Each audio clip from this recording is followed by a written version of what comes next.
Bob, we have Tyson Fury going at it, Bob, in Vegas on June the 15th, your home city, if you like. Certainly where you're based, been based for a very long time. Tom Schwartz, are you happy with him as an opponent? And, you know, it's not necessarily going to draw 25,000 people from the UK, but did you have to start it that way? Our goal with Tyson Fury is, because of his charisma and because of his ability, introduce him, because there wasn't that much publicity when he fought well.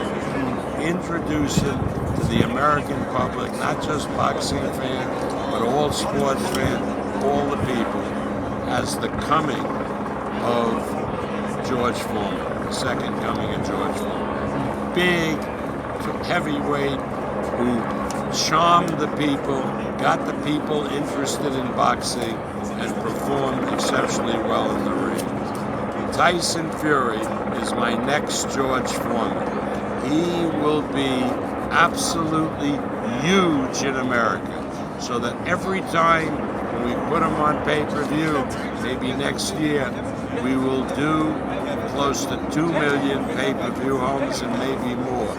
He is so charismatic and he is so appealing to fans that he will absolutely steamroll the American public. Do you so people are throwing things at us from the photographic ranks. If you hit Bob Arum with one of those, I'll come over there and lay all of you out. So you can throw them at me, but not Bob Arum. But the thing is about Fury as well, I've been around him a while, sorry for shouting into the microphone there, is that he does extraordinarily seem to draw people. He's got this charisma, like I say, it is charismatic, but he's also a bit of a genius in terms of, he's become a quotes machine for journalists as well. Wasn't George Foreman the same way? And Ali, you worked with Ali. That's why. I mean, hear me at 87 having the opportunity to live over some memorable parts of my life. Because the funny thing is as well, though, he's got an unusual style for a heavyweight because he's so skilled. He's got very high IQ and moves so well and switches between orthodox and southpaw, when heavyweight boxing tends to be about knockouts. We might see a lot of 12-round fights with Tyson Fury. It's quite interesting. All the good, because he will be entertaining. People will love it. People will get their money's worth. Muhammad Ali wasn't a knockout guy, but he certainly entertained the fans. Do you like all that stuff where Fury puts his hands behind his back, does a shuffle, has a little peek at people around the side of their head? I love what I've seen of Tyson Fury. It is fun. Boxing is entertainment. It's fun. And if Fury can continue to entertain people, he will be massive in this country. Now, there are great boxing fans in the UK, but when you compare populations, UK is very small compared to the United States.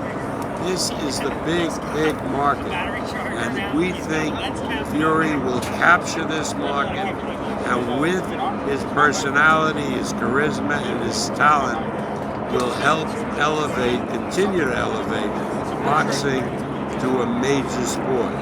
Now, in this country, Eddie Hearn pointed out that in the UK, it's your football, which is we call soccer, and boxing as the major sport.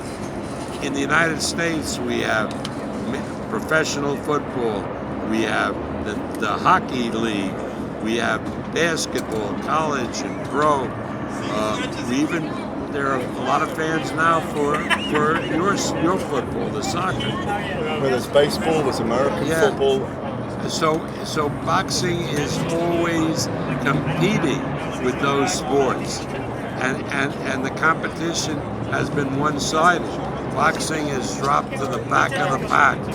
I think with ESPN, the way they're promoting boxing, and with a guy like Tyson Fury, who is so charismatic, so interesting, that boxing will again reach the top position. I remember when George Foreman was fighting after he fought Holyfield, and then we did 3 fights for him on HBO, and we did 30% of the subscribers, HBO subscribers, watched every one of his fights. That's amazing. And do you think, thank you for that, and do you think that we must see Fury, Joshua, Wilder, White, all these guys fight each other in the next 2 years?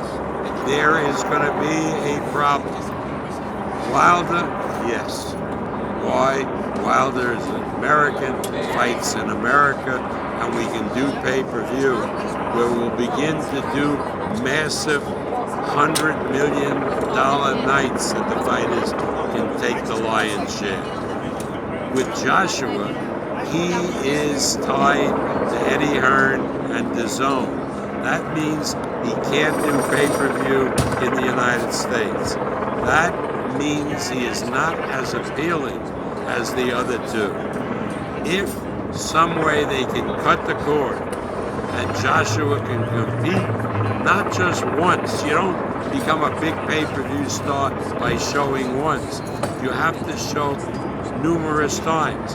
Now Joshua's fighting in New York on June 1st, but he's fighting on DAZN. Nobody watches DAZN. I mean, they're a new service. Their numbers will grow though with who they've signed.